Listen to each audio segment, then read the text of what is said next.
Quinoa এ ফসলে রয়েছে উচ্চমাত্রার হজমযোগ্য প্রোটিন, পাশাপাশি রয়েছে ভিটামিন ও খনিজ উপাদান। পুষ্টিগুণে ভরপুর এ ফসল উৎপাদন শুরু হয়েছে লালমনিরহাটে। লালমনিরহাটের হাতীবান্ধা উপজেলার বড়খাতা এলাকার দালালপাড়া ইউনিয়নে দেখা মিলবে মাঠ ভরা নতুন ফসল কিনোয়া। বিদেশ ফেরত কৃষক রেজাউল করিম রাজু প্রায় 1 একর জমিতে প্রথমবারের মতো পরীক্ষামূলক চাষ করেছেন কিনোয়া।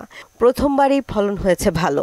বর্তমান বাজারে প্রতি কেজি কিনোয়া বিক্রি হচ্ছে 900 থেকে। ওয়ালটন ফ্রিজ কিনে অনেকের মতো আপনিও হয়ে যেতে পারেন মিলেনিয়াল।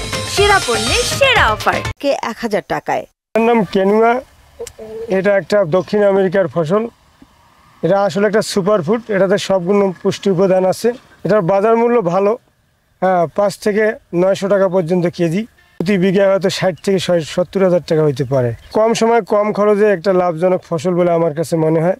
রেজাউল করিমের কিনোয়া চাষ দেখে উৎসাহী হচ্ছেন স্থানীয় কৃষকরাও। আমাদের যদি ভালো ফসল দাম পায় তাহলে আমরাও সামনেবার আবাদ করবো।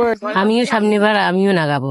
আজু ভাই এলে লাগাইছে, আবু ভাইয়ের যদি লাভ হয় তাহলে আমিও লাগাবো।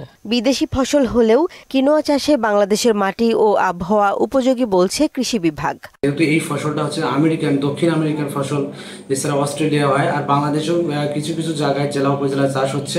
80 থেকে 85 দিনের মধ্যেই এটা হারভেস্ট করা যায়। সহযোগিতা করতেছি যাতে করে আগামীতে এই ফসল আরো কৃষকদের মাঝে তুলে দিতে পারে বা আরো চাষ করতে পারে। কিনোয়া হাই প্রোটিন সমৃদ্ধ দানাদার খাবার।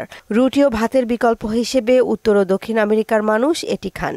চীন ও ভারতেও এর চাষাবাদ হয়। এই খাবারে একই সঙ্গে মিলে আয়রন, ফসফরাস, পটাশিয়াম, ক্যালসিয়াম এবং অ্যান্টিঅক্সিডেন্ট। জেসমিন আলম, মোহনা সংবাদ।